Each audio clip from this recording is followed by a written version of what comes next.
Did that confidence at all? I never like to say this, but it has, because it's hurt us now. It's like my confidence. I do thrive on confidence, and I enjoy it. And when I've got confidence so high, no one can touch us, For Gascoigne, and he's lost the boot. Paul Gascoigne with brilliant improvisation. You feel sure, though, you're going to be able to settle in the bright lights and you're going to be able to be a star at Tottenham? I will be a star at Tottenham. Seems that I'm a brother, you can get these knockers as much as I want to, but I will become one of them greats that have been at Tottenham. I've done it at Newcastle, I hope so, and I hope I can do it at Tottenham, and I will do. Everything's about experience, isn't it? What do you think you've learnt by, for instance, one or two of the knocks and the criticisms that you've taken? I've learnt that the fact, that when you do well in the first division, people can build you up, Jim, and they're ready to knock you back down. So yeah, Jim McCready used to always say this to me, just ignore them and that, and just play your own game. And when you get good press, just stick it out and get in your scrapbook. And then when you get bad ones, just go to the toilet with them.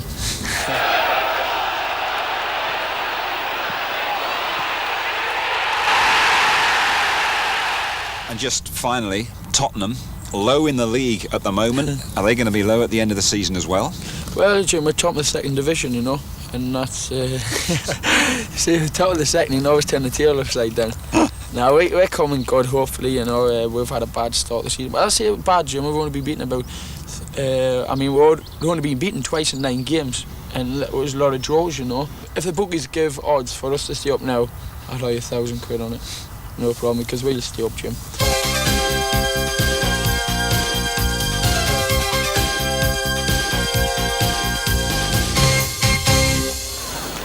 Kinnear, and Perriman's gone sprinting around the outside of Kinnear, more as a dummy, a decoy.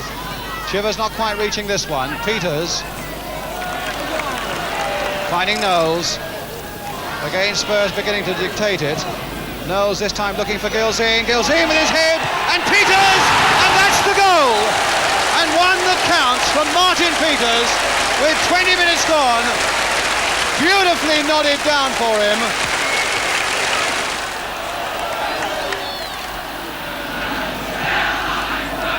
Peters and Neighbour.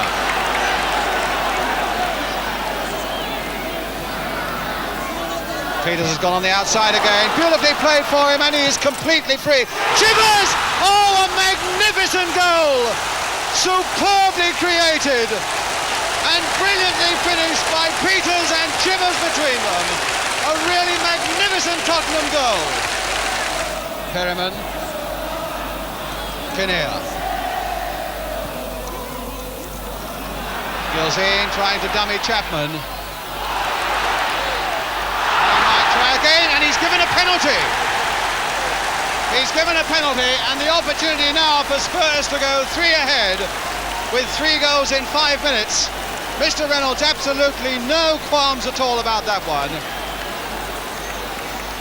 It's going to be number 10 Martin Peters to take it, and he'll be trying to beat Eric Hume of Nottingham Forest.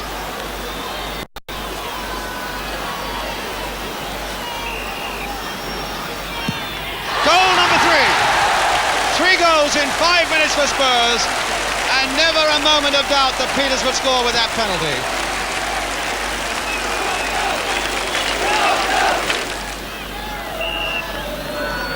And England, again right up there. Mullery,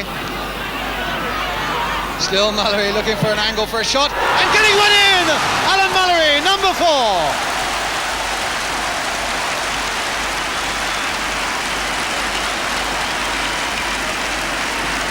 So a long snaking run from Mullery from in the touchline area, looking for the right angle all the time, eventually finding that and the back of the Forest net.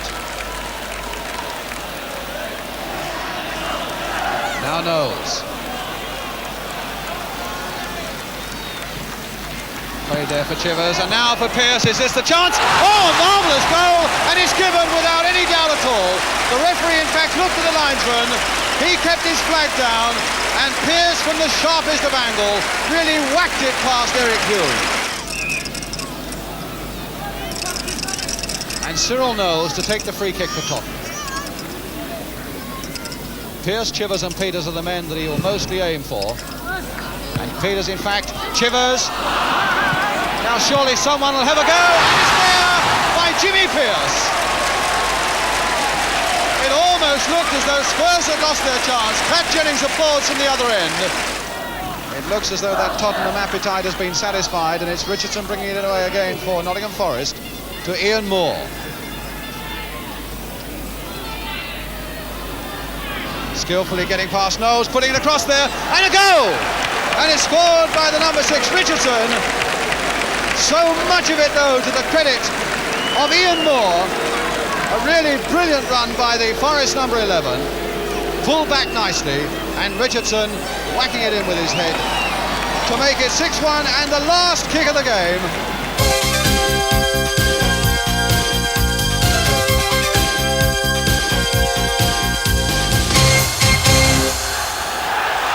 Lineker. Can it be 2 for Everton? It is! A personal landmark for Gary Lineker amidst the passion of a Merseyside derby. He's achieved 30 goals in a season in club football for the first time. Well, that was certainly the best year of my career. With the World Cup, the move to Barcelona and the season at Everton was... everything went perfectly well. Perhaps the only shame was that we didn't actually win anything with Everton. We just missed out in the league when we should have won it, really. And also in the cup final where we were in command there as well. That was the only sort of depressing thing of the whole season. How did it all happen, though? How did they supply the chances for you?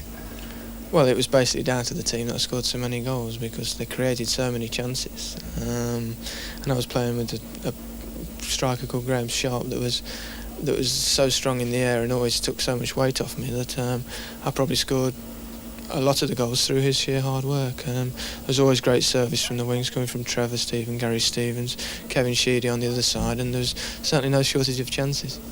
And they worked out pretty quickly how best to supply you. Yes, that's right. People actually said when I was there that Everton changed the game. I don't happen to agree with that. They did probably look over the top a bit more because they wanted. That's how Kendall told me. That's why he bought me. He needed someone to look behind defences more, a little bit more pace up front. Lineker is onside. It's the hat-trick. What are your personal memories of it? The Everton dressing room, a lot of characters there. Yeah, so that's the great thing. It was about Everton, a few Scousers and some great individuals. I always remember people like Neville Southall. Always probably seems quiet to the journalists and the TV, doesn't talk, but he's a special character.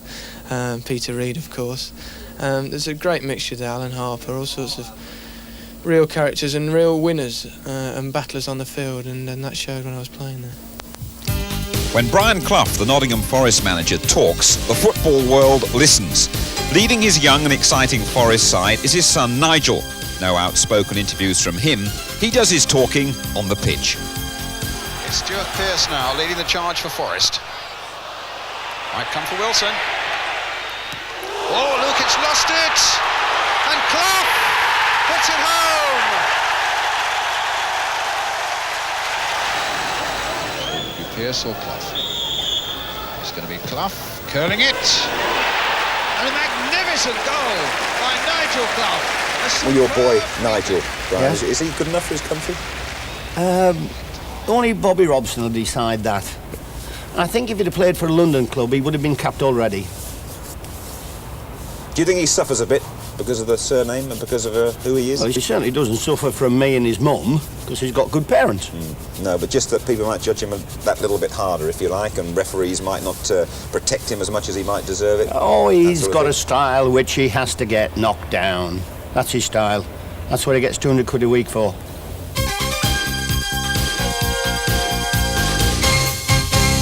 Now quiz question number 4, and we've dug into our archives for this one, so watch and listen to this. They're looking for it now, Woods. Yes, that's it! That's it! Crawford's got it! A good goal, well shaped. Crawford running onto it neatly, turning it past the keeper. Who are the teams involved? Just name the teams. In keeping with the yuppies of Docklands, Millwall have been upwardly mobile from unfashionable roots. The Lions roared into the First Division after hitting form at the perfect time. 7 wins in their last 8 matches took them up as champions. 103 years it's taken Millwall to step into the spotlight of the First Division. This is their entrance, and whatever happens here, this is their day. Taken by O'Callaghan. Cascarino! Tony Cascarino has already put his trademark on the First Division.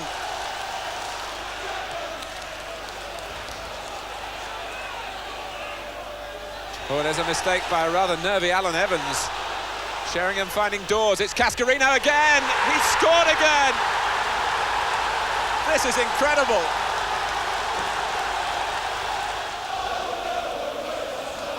Lawrence has seen a lot of the ball, but not to any purpose that time. And it's the other number 7 involved, Paul Birch. Andy Gray's onside. Horn's got to come. I would think that would be a penalty. It is. Gray, I think, was happy to look for the penalty, but he got it. Andy Gray, that is, because it's Stuart Gray now presiding at the penalty and scoring 2-1.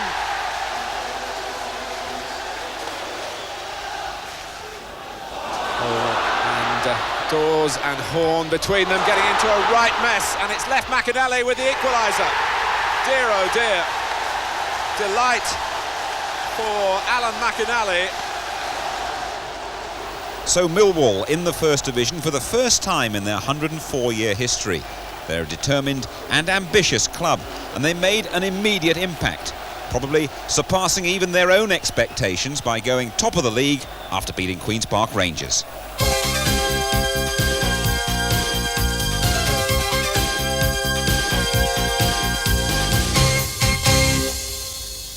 Well, it's almost time to close this First League annual. Before we go, the answers to our quiz. Question 1. We wanted the name of the league's top scorer. He's Steve Bull of Wolves, 35 in the league and a grand total of 53. Question 2. How many times have Liverpool won the league championship? The answer, 17. Question 3. We wanted the 12 founder members of the Football League. They were Accrington, Aston Villa, Blackburn, Bolton, Burnley, Derby, Everton, Notts County, Preston, Stoke, West Bromwich Albion and Wolves.